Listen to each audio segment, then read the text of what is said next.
नरसिंहदेव भगवान की जय। जय राधा माधव कुंज बिहारी गोपीजन वल्लभ गिरिवार नारी।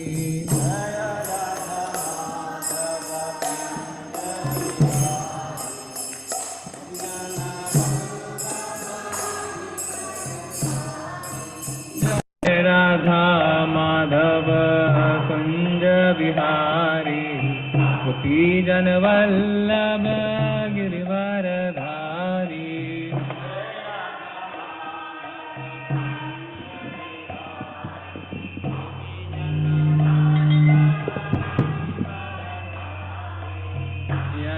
यशोदानंदन व्रज जन रंजन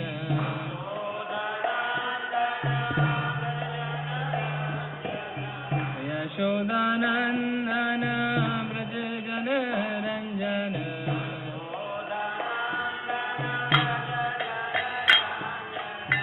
यमुना तीरवनचारी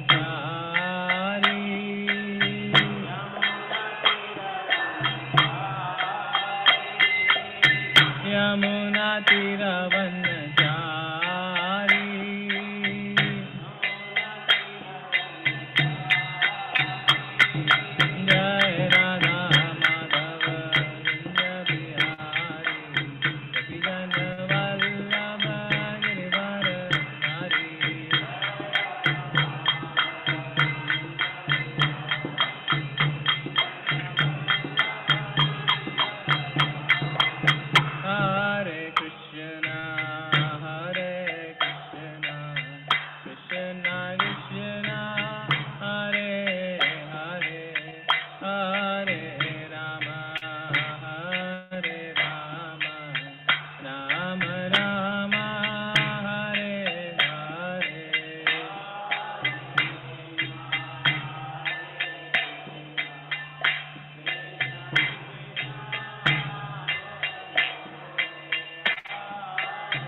श्री राधा गोविंद भगवान की जय, श्री गौर निताई की जय, श्रील प्रभुपाद जी की जय। हरे कृष्णा।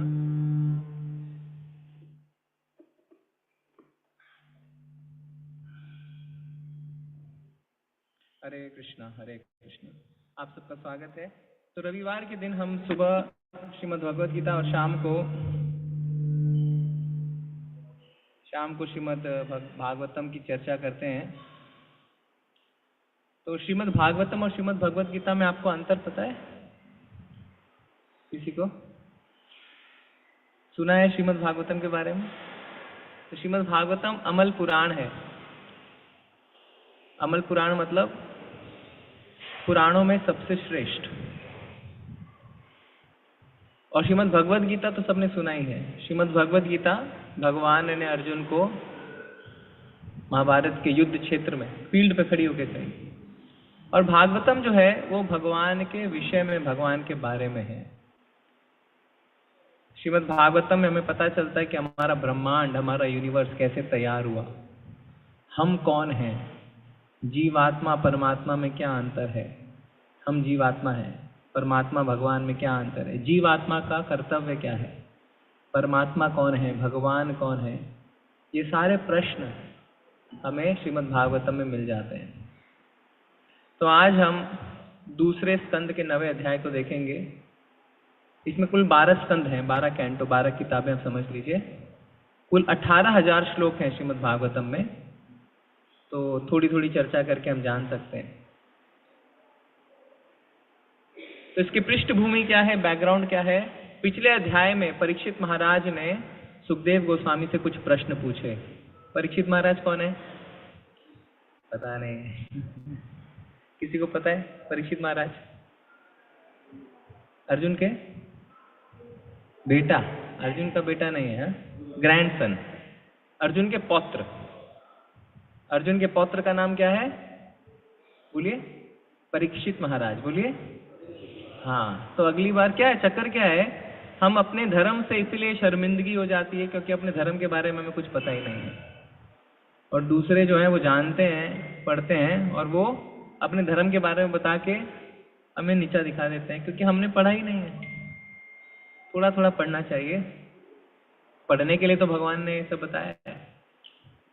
तो परीक्षित महाराज हैं, देखिए अर्जुन को जानते हैं, पर अर्जुन के बेटे का नाम जानते हैं क्या? अभिमन्यु। Very good. और अभिमन्यु के बेटे का नाम है परीक्षित महाराज। तो हुआ क्या, परीक्षित महाराज एक जंगल से गुजर रहे थे, उन्हें बहुत जोर की प्यास लगी और वो एक ऋषि के आश्रम में चले गए। पर ऋषि ध्यान में बैठे थे और उनके प्रश्नों का, उनकी बात का कोई जवाब नहीं दिया। तो परीक्षित महाराज को क्रोध आ गया और उन्होंने एक मरे हुए सांप को उनके गले में डाल दिया और निकल गए। जब उन ऋषि का पुत्र वहां पहुंचा तो अपने पिता के गले में सांप को देख के बहुत ज्यादा क्रोधित हुआ और परीक्षित महाराज को श्राप दे दिया। उन्होंने देखा नहीं किसने किया, उन्होंने कहा जिसने भी ये किया उसकी मृत्यु अगले 7 दिनों में हो जाएगी। तो परीक्षित महाराज को श्राप के बारे में पता चला तो वो क्रोधित नहीं हुए बिल्कुल भी। देखिए अर्जुन जो भगवान के सखा, साक्षात भगवान के साथ युद्ध भूमि में, उनके पौत्र तो किसी ने बेवजह ये श्राप दिया पर उनको क्रोध नहीं आया। उन्होंने उसको स्वीकार किया और कहा अब मुझे करना क्या है। हमारे जीवन में जब दुख आते हैं हम स्वीकार ही नहीं कर पाते हैं, हम जूझते रहते हैं, कैसे दुखों को खत्म करें, कैसे खत्म करें, क्या उपाय लगाएं, कौन से देव के पास जाएं, कौन से दैव के पास जाएं, क्या प्रार्थनाएं करें, क्या यज्ञ करें, क्या दान पुण्य करें, दुख खत्म हो जाए। परीक्षित महाराज ने कहा नहीं ठीक है, मुझे ये स्वीकार है, पर अगले 7 दिनों में मुझे करना क्या है ये बता दीजिए। तो मान लीजिए हमारे जीवन में भी अगर कोई ऐसे दुख आए तो स्वीकार करना सीखना चाहिए शास्त्र का। देखिए श्रीमद् भगवद गीता या श्रीमद् भागवतम, कभी भी भगवान ने ये नहीं कहा कि जीवन में दुख नहीं आएंगे। भगवान ने क्या कहा है, दुख और सुख में संभाव रखो, यानी दुख तो आएंगे। इस बात को जो स्वीकार कर लेता है वो शांत हो जाता है। नहीं तो हमेशा हम जूझते रहते हैं, हम एक्सेप्ट नहीं कर पाते हैं। हम मंदिरों में जाके प्रार्थना करते हैं हमारे जीवन में सुख आ जाए, शांति आ जाए, बिजनेस में मुनाफा आए, बच्चे प्राप्त हो जाए, सुंदर पत्नी मिल जाए, और मिलता भी है, नहीं भी मिलता। दुख के लिए कोई प्रार्थना करता है क्या कि भगवान थोड़ा दुख दे दो? पर दुख आ जाते हैं। तो आप सुख के लिए भी अगर प्रार्थना नहीं करेंगे तो भी सुख आएंगे। शास्त्र कहते हैं सुख और दुख आएंगे, प्रार्थना करिए चाहे मत करिए फर्क नहीं पड़ता है, क्योंकि दुख और सुख हमारे कर्मों पे निर्धारित है जो हम करके आए हुए हैं। दुख के लिए प्रार्थना नहीं करते फिर भी दुख आते हैं, सुख के लिए प्रार्थना करते हैं फिर भी सुख नहीं आते हैं। तो दुख और सुख चलता रहेगा, और आप कहीं भी छुप जाएं दुख आपको ढूंढते हुए पहुंच जाएगा। और वास्तव में हमारे जीवन के 4 सबसे बड़े दुख कौन से हैं पता है आपको? 4 सबसे बड़े दुख, सबसे बड़े क्या, 4 असली दुख क्या हैं? क्या है बताइए? माता जी तो इंटेलिजेंट है, आप बताइए क्या लगता है हमारे जीवन के बड़े दुख क्या हैं? कुछ भी बताइए। देखिए, जब तक हम सोचेंगे नहीं, दिमाग को यूज नहीं करेंगे, हम सीख नहीं पाएंगे। गरीबी है ना, फिर बच्चे ना होना, फिर गोरा ना होना, सुंदर पत्नी ना होना, रेस्टोरेंट में जाके खाना ना खा पाना, हाँ, रिबॉक के शूज नहीं पहन पाना, स्विट्जरलैंड हॉलीडेज के लिए नहीं जा पाना, ये दुख है ना। अभी आप ना कर रहे हैं पर हृदय में यही दुख है। Correct no? अभी अब मैंगलोर में मैंने देखा है गाड़ियां सिर्फ एसयूवी चलती हैं, तो हम भी ऑल्टो चलाते हैं, तो ऑल्टो वाले को लगेगा मेरे पास भी एक एसयूवी हो। दुख यही है, हम ये मान के बैठे हैं, पर शास्त्र कहते हैं ये दुख नहीं है। जन्म मृत्यु जरा व्याधि दुख दोष अनुदर्शनम। हमारा दर्शन ये होना चाहिए कि ये 4 दुख हैं, जन्म मृत्यु जरा व्याधि। मतलब जन्म कैसे दुख हो गया? जन्म में तो खुशियां मनाई जाती हैं। वास्तव में जन्म एक बहुत बड़ा दुख है, क्योंकि मान लीजिए आप बॉम्बे में बीच हाउस छोड़ के किसी बस्ती में पैदा हो जाते हैं, तो उस जन्म को आप सेलिब्रेट करेंगे कि दुख मनाएंगे? दुख मनाएंगे। पर दिक्कत क्या है, हमें पता ही नहीं है कि हमने एक बीच हाउस को छोड़ के बस्ती में जन्म ले लिया है, इसीलिए हम जन्म को सेलिब्रेट करते हैं। वास्तव में हमारा असली घर ये नहीं है। जीवात्माओं का असली घर है भगवान का धाम। जैसे ये जो धाम है इसका नाम है पृथ्वी, ऐसे भगवान के धाम का नाम है गोलोक वृंदावन। और ये हमारी फिलॉसफी नहीं है, कोई इस्कॉन की किताब नहीं है, ये आप पढ़ सकते हैं, गूगल कर सकते हैं। श्रीमद् भगवत गीता, श्रीमद् भागवतम में ओपन सोर्स, सबको पता है ये नॉलेज। हम वहां से आ गए। और शास्त्र कहते हैं कि जब बच्चा पेट में गर्भ में रहता है, भगवान को निरंतर प्रार्थना करता रहता है कि भगवान मुझसे गलती हो गई, इसीलिए मैं इस भौतिक जगत में पृथ्वी पे जन्म लेने जा रहा हूं, कृपया आशीर्वाद दें कि मैं जन्म लेने के बाद आपकी भक्ति कर सकूं। पर जन्म लेते ही क्या होता है, वो सब कुछ भूल जाता है और माया उसको पकड़ लेती है। श्रीमद् भागवतम में पूरा बताया हुआ है कि जब बच्चा गर्भ में रहता है कैसे धीरे धीरे उसकी डेवलपमेंट होता है ना, साइंस भी बताता है ना, बिल्कुल मैच करता है। जन्म मृत्यु, मृत्यु में लोगों को लगता है मरना ही है, पर शास्त्र कहते हैं जब आदमी मरता है हजारों हजारों बिच्छू काटे ऐसा दर्द होता है, पर वो बता नहीं पाता, मर गया, बताने वाला कोई नहीं है। जरा, जरा मतलब बुढ़ापा। हमने आज विज्ञान में बहुत तरक्की कर ली है, पर क्या किसी ने बुढ़ापे का इलाज ढूंढा है? और हम सब अपने माँ बाप को, अपने दादा दादी, नाना नानी को देख रहे हैं, बुढ़ापे में कितनी तकलीफें हैं, है ना। अपने आप कुछ भी नहीं कर पाते हैं। और मान लीजिए बुढ़ापे में अगर कहीं फिसल गए और कुल्ले की हड्डी टूट गई, पूरा बुढ़ापा खराब। पर साइंस ने बुढ़ापे का आज तक इलाज नहीं खोजा है। माइकल जैक्सन चाहता था मैं 150 साल जीऊं, आप ये सब ढूंढ सकते हैं ना।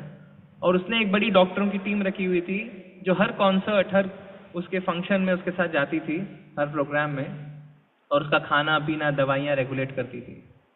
पर माइकल जैक्सन कितनी उम्र में मर गया आपको पता है? ऑनलाइन किसी को पता है कितनी उम्र में मर गया? एक मिनट में आपको अनम्यूट का ऑप्शन दे देता हूं। हाँ, कितनी उम्र में मर गया माइकल जैक्सन? 50 ईयर्स। 50 से नीचे ही मरा प्रभु जी, 50 से से नीचे ही मर गया, ठीक है। प्रभु जी 49। 49, चलिए एग्जैक्ट नंबर आ गया, धन्यवाद माता जी, धन्यवाद। तो 40 से 50 के बीच में मर गया। एक व्यक्ति जो कुछ भी नहीं करता है वो भी 70-80 साल जीता है। उसने इतना कुछ किया पर फिर भी 40-50 की उम्र में मर गया। आप मृत्यु को, जरा को नहीं रोक सकते, बुढ़ापे को नहीं रोक सकते। और व्याधि, व्याधि मतलब बीमारियां। मैंगलोर में तो इतने हॉस्पिटल्स हैं, इतने मेडिकल कॉलेजेस हैं, हजारों हजारों लाखों लाखों बच्चे पढ़ रहे हैं। किस लिए पढ़ रहे हैं? बुढ़ापा, क्या बीमारियां ठीक करने के लिए। बीमारियां कहीं नहीं जाने वाली। तो क्या साइंस ने बीमारी दूर कर दी है? बल्कि नई नई बीमारियां आ रही हैं। यंग यंग बच्चे हार्ट अटैक से मर रहे हैं, स्ट्रोक से मर रहे हैं, जो पहले कभी सुना भी नहीं। कहते हैं वास्तव में विज्ञान की तरक्की ने मृत्यु को और करीब ला दिया है। तो ये हमारे जीवन की 4 प्रमुख समस्या हैं: जन्म, मृत्यु, जरा, व्याधि। तो श्रीमद् भागवतम जब हम पढ़ते हैं तो हम चीजों को यथारूप स्वीकार कर पाते हैं। हम पता कर पाते हैं कि ये चीजें चलती रहेंगी, इस पे हमारा वश नहीं है, इसे स्वीकार करना है और जीवन का यापन कैसे करना है वो सीखना है। जैसे आप कोई घर में सामान खरीदते हैं, फ्रिज है, एसी है, कार है, उसका एक मैनुअल आता है आपके साथ। मैनुअल में ये लिखा है क्या गाड़ी कभी खराब नहीं होगी? ऐसा नहीं लिखा है। लिखा है जब खराब होगी तो रोड साइड असिस्टेंस के लिए आप ये फोन नंबर डायल करिए। जब खराब होगी तो पहले साल हम फ्री सर्विस देंगे। यानी खराब तो होगी, तो लाइफ में भी प्रॉब्लम्स आएंगे। और वो मैनुअल जो हमें पढ़ना है वो है श्रीमद् भगवत गीता और श्रीमद् भागवतम, जिसके बिना हमारी गाड़ी कभी पंक्चर होगी, कभी इंजन फेल होगा, है ना, कभी डेंट लगेंगे। श्री राधा गोविंद भगवान की जय। तो आज हम कुछ श्लोक करेंगे। श्लोक का संदर्भ क्या है? परीक्षित महाराज सुखदेव गोस्वामी से कुछ प्रश्न पूछते हैं, और प्रश्न बहुत ही इंटेलिजेंट प्रश्न है, हमारे जैसे प्रश्न नहीं। हमारे प्रश्न क्या होते हैं? अरे ये बड़ा अच्छा लग रहा है, कहाँ से खरीदा आपने? कल आपका स्टेटस देखा, कौन से रेस्टोरेंट में खाना खा रहे थे? ये प्रश्न नहीं पूछा उन्होंने। प्रश्न पूछा है मैं हूं कौन, जीवात्मा क्या है, परमात्मा क्या है, जीवात्मा का परमात्मा के साथ संबंध क्या है, ये सृष्टि क्या है, ये ब्रह्मांड का निर्माण कैसे हुआ है। पता है क्या आपको? Big bang theory. कोई आपस में भिड़ता है और कुछ क्रिएशन होता है क्या? देखा नहीं है ना। डार्विन कहते हैं कि हम मनुष्य जानवर से आए। आपने किसी जानवर को इंसान बनते हुए देखा है क्या आज तक? वो साथ में ये भी कहते हैं कि हिरण पत्ते खा रहा था, पत्ते सारे खत्म हो गए नीचे के, तो अपनी गर्दन को खींचने लगा और जिराफ बन गया। और हम मान भी लेते हैं इस बात को। पर शास्त्र कहते हैं मनुष्य ऋषियों से आए हैं, हम जानवरों से नहीं आए। 84 लाख योनियां, 84 लाख स्पीशी है जो अपने आप वैसे ही रहती हैं। कोई किसी से आता नहीं है, कोई किसी से आता नहीं है, सब पहले से रहते हैं। तो आप श्लोक को मैं थोड़ा बड़ा कर दूंगा, आप थोड़ा दोहराने की कोशिश करें और फिर हम देखेंगे इसका अर्थ क्या है। श्रीमद् भागवतम स्कंद 2 अध्याय 9 श्लोक संख्या 4। ओम नमो भगवते वासुदेवाय। ओम नमो भगवते वासुदेवाय। ओम नमो भगवते वासुदेवाय। ओम नमो भगवते वासुदेवाय। नमो भगवते वासुदेवाय। ओम नमो भगवते वासुदेवाय। नारायणं नमस्कृत्य नारायणं नमस्कृत्य नरोत्तमं चैव नरोत्तमं सरस्वतीं व्यासं देवीं सरस्वतीं व्यासं जयमुदीरयेत्। ततो जयमुदीरयेत्। भद्रेषु नत्रायेषु भद्रेषु भागवत सेवया नित्यं भागवत सेवया लोके भगवते लोके भक्तिर्भवते नैष्ठिकी। श्रीमद्भागवतम स्कंद 2 अध्याय 9 श्लोक संख्या 4। धीरे धीरे पढ़ेंगे, आप स्क्रीन को फॉलो करके कोशिश करिए रिपीट करने के लिए। आत्मतत्व विशुद्ध्यर्थम आत्मतत्त्वविशुद्ध्यर्थम तत्व विशुद्ध्यर्थम आत्मतत्त्वविशुद्ध्यर्थम प्राह भगवान ऋतम भगवानमृतम् यदा भगवानमृतम् दर्शयन् रूपम् ब्राह्मणे दर्शयन् रूपम् ब्राह्मणे दर्शन रूपम् तादृतः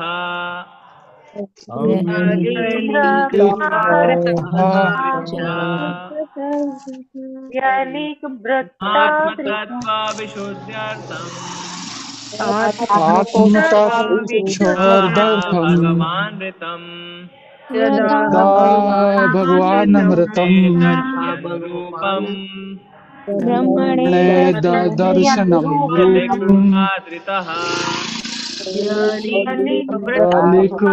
तादृतः आत्म तत्व ईश्वर का ज्ञान अथवा जीवात्मा का ज्ञान विशुद्धि शुद्धिकरण अर्थम लक्ष्य यत जो अहा कहा भगवान ने ऋतम सचमुच ब्रह्मणे ब्रह्मा जी को दर्शयन दिखलाकर रूपम नित्य रूप अव्यलिक निष्कपट भाव से व्रत संकल्प आहता पूजितः।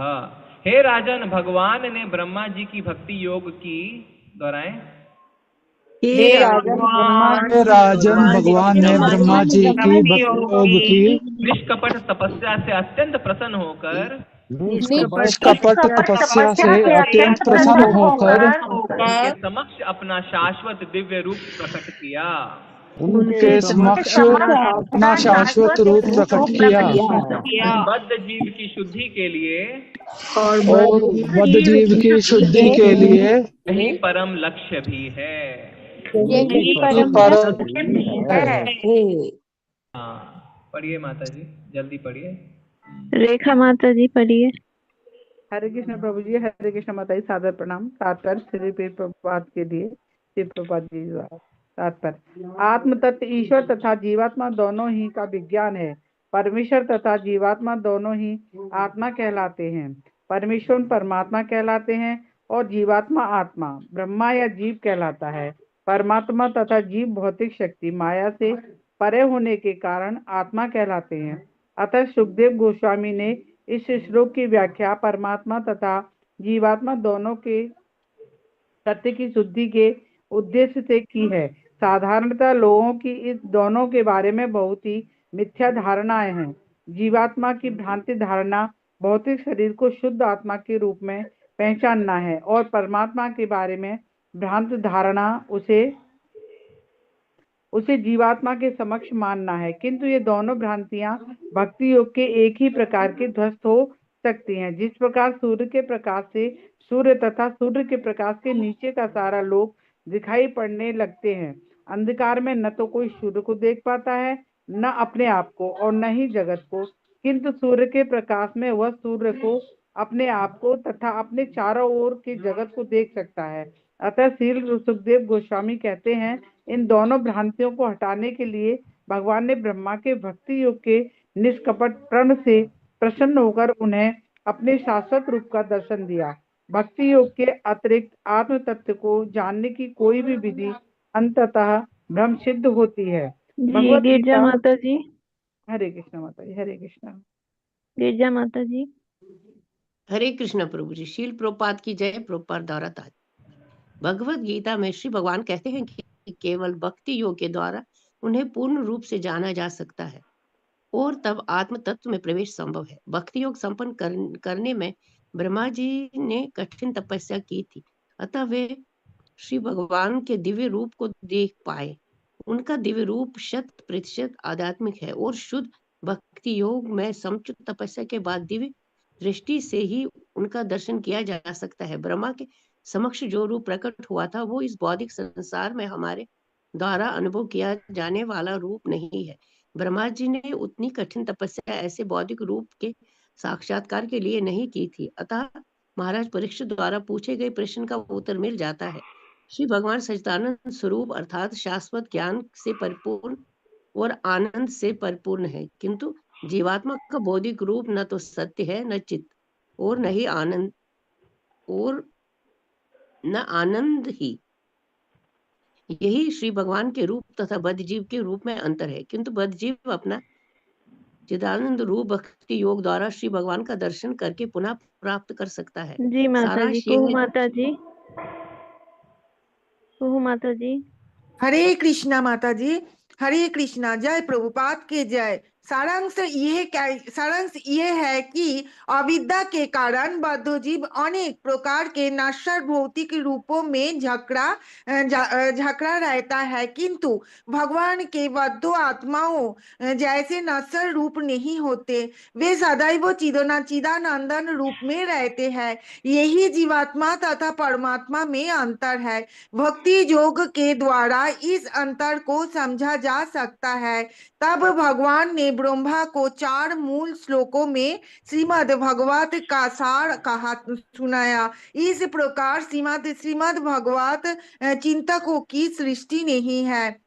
श्रीमद् भागवत की ध्वनि दिव्य है और इसकी अनुगूंज वो वेदों के ही समान है। इस प्रकार श्रीमद् भागवत की कथा भगवान तथा जीवात्माओं दोनों के ज्ञान स्वरूप है। श्रीमद् भागवत का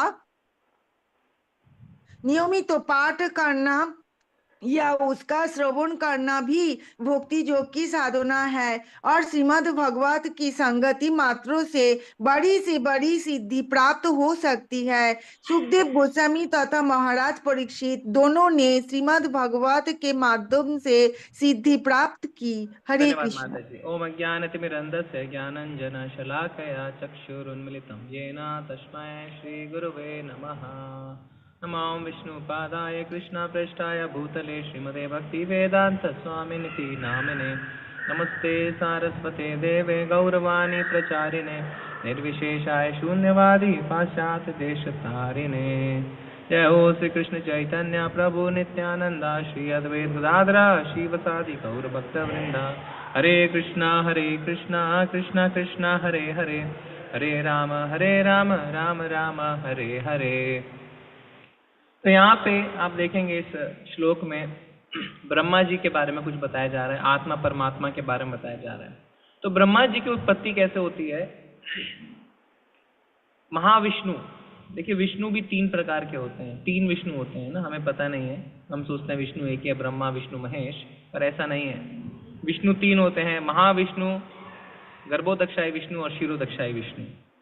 महाविष्णु क्या करते हैं? वो लेटे रहते हैं और जब सांस लेते हैं और छोड़ते हैं तो असंख्य ब्रह्मांड यूनिवर्स उत्पन्न होते हैं और विलीन होते हैं। हमारी तरह नहीं है कि तुरंत सांस ले रहे हैं तुरंत छोड़ रहे हैं, क्योंकि अभी अगर हम इस ब्रह्मांड में हैं तो यानी सांस छोड़े हुए हैं। जब सांस लेंगे तो सारे ब्रह्मांड उनमें विलीन हो जाएंगे। फिर उसके बाद क्षीरोदक्षाई विष्णु, जब ब्रह्मांड तैयार हो जाते हैं, गर्भोदक्षाई विष्णु, तो हर एक ब्रह्मांड में, जैसे हमारे यूनिवर्स में एक गर्भोदक्षाई विष्णु जाते हैं, हर एक ब्रह्मांड में अलग अलग जाते हैं। और ब्रह्मांड कितने हैं? जितने राई की बोरी में राई के दाने उतने ब्रह्मांड, हम गिन नहीं सकते हैं। और फिर उसके बाद जब ब्रह्मांड में गर्भोदक्षाई विष्णु आते हैं तो उनकी नाभि से, नेवल से एक कमल नाल निकलती है। कमल नाल मतलब कमल का फूल निकलता है, और उसके ऊपर, कमल के फूल के ऊपर ब्रह्मा जी की उत्पत्ति होती है। तो ब्रह्मा जी इस सृष्टि के पहले जीव हैं, भगवान के बाद ब्रह्मा जी, उनकी उत्पत्ति ऐसे होती है। और जो कमल नाल है उसमें हमारा पूरा ब्रह्मांड बंधा हुआ रहता है। ब्रह्मांड मतलब जितने ग्रह हैं, जितने प्लैनेट्स, अंतरिक्ष, स्पेस जितना है, वो सब उस किसमें है? कमल नाल में है, स्टेम में। और फिर ब्रह्मा जी क्या करते हैं? सृष्टि करना शुरू करते हैं, क्रिएशन, वो सब आपको पता है, ब्रह्मा जी सृष्टि करते हैं। और जब सृष्टि कर देते हैं तो हर एक कण में भगवान विष्णु क्षीरोदक्षाई विष्णु के रूप में प्रवेश करते हैं। तो हमारे अंदर भी भगवान विष्णु ने प्रवेश किया है, और उनका नाम क्या है? परमात्मा। हर एक व्यक्ति, हर एक जीव के अंदर भगवान परमात्मा रूप में हैं। तो एक प्रश्न है, क्या भगवान ऐसी वस्तु में भी है जिसमें कोई जीवन नहीं है? क्या भगवान उसमें भी है कि नहीं है? कैसे पता चलता है आपको? क्या उदाहरण है शास्त्रों से जिससे पता चले कि भगवान हर जगह है? जरूरी नहीं है कि खाली पेड़ पौधे जानवर और इंसान में। हम सोचते हैं ना 3 लिविंग एंटिटी हैं, इंसान, पेड़ पौधे और जानवर, इनमें तो परमात्मा है। पर पहाड़ों में परमात्मा है क्या? नदी में परमात्मा है क्या? इस बिल्डिंग में परमात्मा है क्या? जो बाहर धूल पड़ी है उसमें परमात्मा है क्या? है कि नहीं है? कण कण में भगवान है। कैसे पता चलता है? जी प्रभु जी, नरसिंह अवतार प्रभु जी। नरसिंह अवतार कैसे? पिलर से भगवान निकल गए। पिलर तो लिविंग नहीं है। तो भगवान हर कण में है। अगर आप देखेंगे तो साइंस में भी अभी भी कुछ ऐसे चीजें हैं जो एक्सप्लेन नहीं कर पा रहे, बिहेवियर ऑफ सेल्स। क्या ठीक है, उसमें हम बाद में जाएंगे। तो कण कण में भगवान है। कौन से भगवान है? क्षीरोदक्षाई विष्णु। तो अब यहाँ पे हमें आत्मा और परमात्मा में अंतर पता चल रहा है। हम हैं आत्मा और भगवान है परमात्मा। तो दोनों आत्मा ही हैं, पर एक आत्मा है एक परमात्मा। तो हमारे अंदर क्या है, आत्मा है कि परमात्मा है? आत्मा है, दोनों है। दोनों है, आत्मा और परमात्मा दोनों हैं। आत्मा परमात्मा परमात्मा दोनों है। भगवान भगवद गीता में कहते हैं, हृददेशे अर्जुन तिष्ठति। मैं हृदय के क्षेत्र में हूं। हृददेशे, मैं कहाँ रहता हूं? हृदय के क्षेत्र में। किसी व्यक्ति ने पूछा कि प्रभु जी आप कहते हैं परमात्मा हृदय में है, अगर हार्ट ट्रांसप्लांट होगा तो क्या परमात्मा निकल जाएंगे?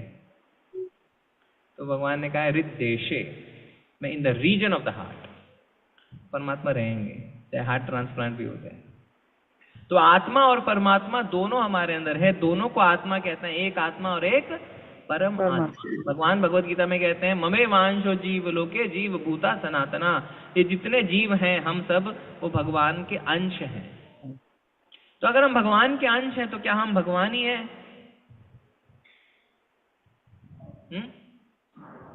भगवान के अंश हैं? नहीं प्रभु जी।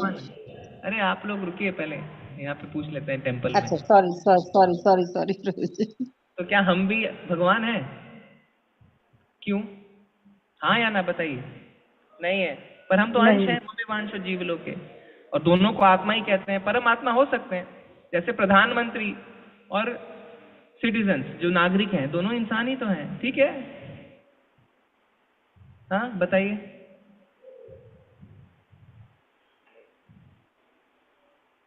हाँ क्या? देखिए, जीव कभी भी परमात्मा नहीं बन सकता है। आत्मा और परमात्मा में फर्क है। उदाहरण, समुद्र और समुद्र की बूंद दोनों गुणात्मक दृष्टि से एक है, क्वालिटेटिवली सेम। वो भी नमकीन है, ये भी नमकीन है, पर क्वांटिटेटिवली मात्रात्मक दृष्टि से अलग है। जो काम समुद्र के पानी से हो सकता है वो एक बूंद से नहीं हो सकता है। सूर्य और सूर्य की किरणें, सूर्य भी गर्म है, रोशनी देता है, सूर्य की किरण भी गर्म है, रोशनी देती है, पर सूर्य की किरण और सूर्य में अंतर है। इसी तरीके से आत्मा और परमात्मा में फर्क है। हम भगवान नहीं बन सकते। तो कई लोग कहते हैं ना कि जब हमारे ऊपर से माया चली जाएगी हम भगवान बन जाएंगे, ऐसा नहीं है।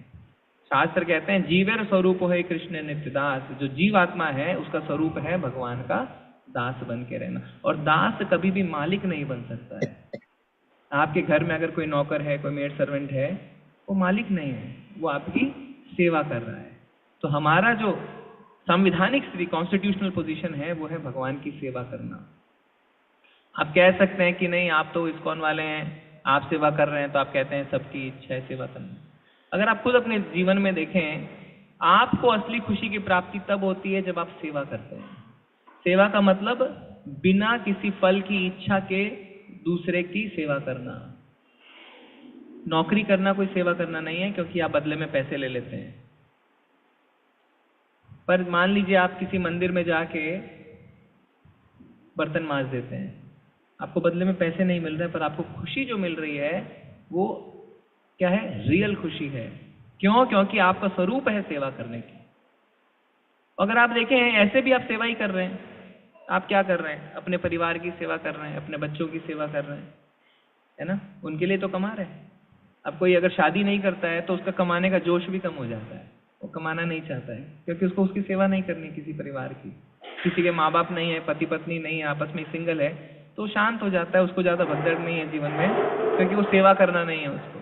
तो कोई परिवार की सेवा कर रहा है, कोई देश की सेवा कर रहा है, कोई समाज की सेवा, कोई सोसाइटी की सेवा, हम सब सेवा ही कर रहे हैं। हमारा स्वरूप है सेवा करना। तो क्या है, भगवान की सेवा जब हम करते हैं तो हमें असली खुशी की प्राप्ति होती है। हाँ, अपने स्वार्थ के लिए हम कर रहे हैं, पर भगवान की सेवा बिना स्वार्थ की होती है। उसको कहते हैं निष्काम सेवा, यानी बिना किसी स्वार्थ के, बिना किसी फल की अपेक्षा के सेवा करना। तो आत्मा और परमात्मा में अंतर है। कभी भी ये ना सोचे कि हम जाके परमात्मा बन जाएंगे, क्योंकि कई आप YouTube में आजकल वीडियोस चलते हैं जो कहते हैं कि थोड़े समय बाद हम भगवान बन जाएंगे। ऐसा नहीं है, हम कभी भी भगवान नहीं बनेंगे। भगवान अर्जुन को क्या कहते हैं? मैं और तुम पहले भी थे, आज भी हैं और भविष्य में भी रहेंगे। पहले भी हम थे, आज भी हैं, भविष्य में भी रहेंगे। इसका मतलब आत्मा और परमात्मा हमेशा अलग अलग रहती है। ऐसा नहीं कि हम भगवान में जाके मिल जाएंगे। तो भगवान की सेवा के लिए प्रभुपाद जी यहाँ पे बता रहे हैं कि एक सेवा करने का तरीका है श्रीमद् भागवतम का पठन करना। तो ये जो हम कर रहे हैं ये है श्रीमद् भागवतम, और इसको अगर हम रोज 1 श्लोक 2 श्लोक पढ़ते हैं, जरूरी नहीं है कि आप श्लोक का उच्चारण कर पाएं, यह आवश्यक नहीं है। इसीलिए अनुवाद दिया गया है, तात्पर्य दिया गया है। जरूरी है उसकी शिक्षा को अपने जीवन में उतारना। श्रीमद् भगवद गीता पढ़िए, श्रीमद् भागवतम पढ़िए। ऐसा करके हम क्या कर रहे हैं, धीरे धीरे भगवान की सेवा शुरू कर सकते हैं और अपने जीवन को, अपने हृदय को शुद्ध कर सकते हैं। और कुछ बिंदु हैं इसमें, क्या है? भक्ति योग से ही भगवान को जाना जा सकता है। योग का अर्थ होता है जुड़ना। तो हम भगवान से भक्ति योग के माध्यम से जुड़ सकते। भक्ति योग का मतलब ये नहीं है ना, कई बार हम सोचते हैं भक्ति का मतलब है पागल हो जाना। नहीं, भक्ति का मतलब होता है भगवान की निष्काम भाव से सेवा। वो आप किसी परिस्थिति में भी कर सकते हैं, अपने परिवार में रहते हुए, शादी करते हुए, नौकरी करते हुए, बच्चों का ध्यान देते हुए भी हर तरीके से आप कर सकते हैं। ऐसा नहीं है कि आपको सब कुछ छोड़ के, बोलते ना, छोड़ो घर बार चलो हरिद्वार, ये नहीं है, ये भक्ति नहीं है। भक्ति मतलब है निष्काम भाव से भगवान की सेवा। और भगवान भगवद गीता में कहते हैं भक्त्या माम अभिजानाति, मेरे को अगर जानना है तो सिर्फ भक्ति के माध्यम से जान सकते हैं। अभी हम ध्यान नहीं लगा सकते। सतयुग में लोग बैठ के ध्यान लगाते थे हजारों हजारों वर्ष तक। हम 2 मिनट भी ध्यान नहीं लगा सकते क्योंकि ये इस युग का धर्म नहीं है। फिर सतयुग के बाद, सतयुग में लोगों की आयु कितने वर्ष की थी? 1 लाख वर्ष की। तो वो 10,000 20,000 वर्ष ध्यान लगा सकते थे। फिर उसके बाद त्रेता आया। त्रेता में लोगों की आयु घट के 10,000 वर्ष की रह गई। उसमें वो यज्ञ करते थे, है ना, घी से, सामग्री से, स्वाहा स्वाहा, और मंत्र उच्चारण करके भगवान प्रकट होते थे। अभी आप नहीं कर सकते हैं क्योंकि मंत्र भी नहीं पता है और सामग्री भी शुद्ध नहीं है ना। हम बार बार उदाहरण देते हैं, तिरुपति के मंदिर में आप देखें, इतने बड़े मंदिर में भी घी कितने सालों तक नकली गया, पता ही नहीं चला। तो क्या हमारे यज्ञ में आपको प्योर घी मिल पाएगा? नहीं मिल पाएगा, आपको पता भी नहीं चलेगा। फिर उसके बाद द्वापर युग आया। द्वापर में भगवान की विस्तृत पूजा। तो आप देखेंगे भारतवर्ष के जितने पुराने बड़े बड़े मंदिर हैं वो 5-6 हजार वर्ष पुराने हैं, क्योंकि 5,000 वर्ष पहले कौन सा युग था? द्वापर युग। अभी सिर्फ 5,000 वर्ष ही हुए हैं कलयुग में, तो वो सारे मंदिर द्वापर युग के हैं। पर आज के समय में वो भी संभव नहीं है क्योंकि बच्चे घर से बाहर निकल चुके हैं, वो अलग घर में रहते हैं। उस घर में तो भगवान की फोटो भी नहीं है। बड़े बड़े मंदिरों की तो बात छोड़ दीजिए, है ना। मोबाइल में स्क्रीन में भगवान को अगरबत्ती दिखाते हैं। आप भी करते होंगे ऐसा? नहीं करते हैं? कई बार होता है, बोलते फोटो नहीं, अच्छा ऐसा करो मोबाइल की स्क्रीन में दिखा दो, फिर बंद कर देते हैं। भगवान स्विच ऑन स्विच ऑफ। तो हम क्या विस्तृत पूजा करेंगे? पर ये जो कलयुग का समय है, आने वाले 10,000 वर्ष, इसमें हमें मौका मिल रहा है कि हम भगवान की निष्काम भाव से सेवा कर सकें। इसलिए आप देखेंगे बड़े बड़े मंदिर आज भी बन रहे हैं, क्योंकि ये 10,000 वर्ष एक संध्या की तरह है। संध्या मतलब अचानक रात के बाद सुबह नहीं होती और अचानक सुबह के बाद रात नहीं होती, बीच में एक ट्रांजिशन पीरियड होता है, संध्या। हम उसमें हैं। घोर कलयुग में जाने से पहले हमारे पास मौका है कि हम इससे निकल सकें। कैसे निकलेंगे? बताया गया भक्ति योग के माध्यम से, भगवान की सेवा के माध्यम से, और कोई जरिया नहीं है। अन्यथा हम अपनी सेवा करते रहेंगे और जन्म मृत्यु के चक्र में फंसे रहेंगे। तो इस सेवा में हम पहला कदम ले सकते हैं भगवत गीता का पठन करके, श्रीमद् भागवतम को पढ़ के और भगवान के नाम का जप करके। जब कोरोना काल आया तो सारी चीजें बंद हो गई, तो लोगों ने भगवान का नाम जप करना शुरू किया ना। मोबाइल में काफी ग्रुप बने, कौन कितनी मालाएं कर रहा है, तो सब डालते थे आज मैंने 10 माला करी, 20 माला करी, सबने किए होंगे। तो आपसे सब कुछ छीना जा सकता है। हो सकता है भगवत गीता की किताब भी आपसे छीन ली जाए, आप कैसे पढ़ेंगे? पर क्या भगवान का नाम आपसे कोई छीन सकता है? कोई नहीं छीन सकता है। तो भगवान का नाम सदैव आपके साथ रहेगा, आप कोई भी परिस्थिति में क्यों ना रहें। तो हमेशा निरंतर आपको भगवान के नाम का जप करना है, और कलयुग का यही धर्म है। हरेर नाम हरेर नाम एव केवलम कलो नास्त्यव नास्त्यव नास्त्यव गतिरन्यथा। हरि का नाम हरि का नाम हरि का नाम, कलयुग के कलमश को नाश करने का सिर्फ यही एक उपाय है और कोई उपाय नहीं है। और ये ब्रह्मा जी खुद कह रहे हैं जो वेदों के ज्ञाता है। तो आप कहेंगे हम भी वेद पढ़ के देख लेते हैं, तो आप कितने वेद हैं? पता नहीं, 4 है कि 5? 4 है। नाम बताइए। हाँ, अथर्ववेद, यजुर्वेद। हाँ, पर सबको चारों वेदों का नाम भी नहीं पता है, और हम चाहे हम वेद पढ़े हम कभी नहीं पढ़ पाएंगे। तो ब्रह्मा जी ने वेद पढ़ लिए हैं, तो उन्हें हम रिलाई करना चाहिए उनके ऊपर, और वो कह रहे हैं भगवान का नाम लेना ही एक उपाय है। तो हमें लेना चाहिए भगवान का नाम। और कई बार लोगों को लगता है कि ये गलत एजेंडा फैला रहे हैं इस्कॉन वाले, पर अगर एजेंडा ही होता तो ये सच के रूप में नहीं दिखता। क्यों? जब प्रभुपाद जी ने भगवान का नाम दुनिया भर में फैलाया तो बाहर के लोगों का हृदय परिवर्तन हो गया, और वो भी हरि नाम पे झूमने लगे, डांस करने लगे। कोई उन्हें नशा किया, कोई इंजेक्शन लगाया क्या उनको? ड्रग्स दिया थोड़ी। ड्रग्स देते तो एक दिन नाच सकते थे, इतने सालों से कैसे नाच रहे हैं, है ना। हमारे मंदिर में भी आप देखेंगे कुछ बाहर के भक्त हैं, हमने थोड़ी उनको ड्रग्स दे दिया। भगवान का नाम ही ड्रग्स है। तो जब प्रभुपाद जी बाहर गए अमेरिका में, और वो सारे नशेड़ी थे, तो जब भगवान के नाम का जप करने लगे उनको अच्छा लगने लगा। तो प्रभुपाद जी ने कहा और जाओ लोगों को बताओ। तो उन्होंने पैम्पलेट छपवाए। पैम्पलेट में क्या लिखा? Chant and be high. High का मतलब तो जानते हैं ना, नशा करके बोलते हैं ना हाई, मतलब अपने आप को आसमान पे पाना। तो वो कह रहे हैं कि भगवान का नाम लेके भी आप अपने आप को आसमान पे पा सकते हैं। ऐसा छपाया उन्होंने। प्रभुपाद जी को दिखा, बोले हाँ चलो कर दो, कोई बात नहीं, क्योंकि वही भाषा वो समझते हैं। और फिर सारी बुरी आदतें खत्म हो गई। नशा भी करना छोड़ दिया, नॉनवेज खाना छोड़ दिया, दारू पीना छोड़ दिया, अवैध संबंध बंद कर दिए। देखिए उनके समाज में तो वही सब कुछ है, सारे संबंध रखना इधर उधर, है ना, बुरा भी नहीं मानते हैं। और दारू तो मतलब फैमिली बैठ के पीती है एक साथ, तो उसमें कोई बुरी बात नहीं है। और वेज अगर आप पूछे तो वेज में क्या करेंगे ना, पत्ता गोभी काट के दे देंगे आपको, बोलेंगे यही वेज है। वो जानते ही नहीं है वेज का मतलब क्या है। आज भी अगर आप यूरोप वगैरह जाएं घूमने, जिन कंट्री में आप उनको बोलेंगे वेज खाना है तो सलाद ला के देंगे, कुछ टमाटर, कुछ खीरा, कुछ पत्ता गोभी, उस पर नमक और काली मिर्च डाल देंगे, बोले खा लीजिए। उन्होंने नॉनवेज छोड़ दिया। तो हरि नाम का ये प्रभाव है।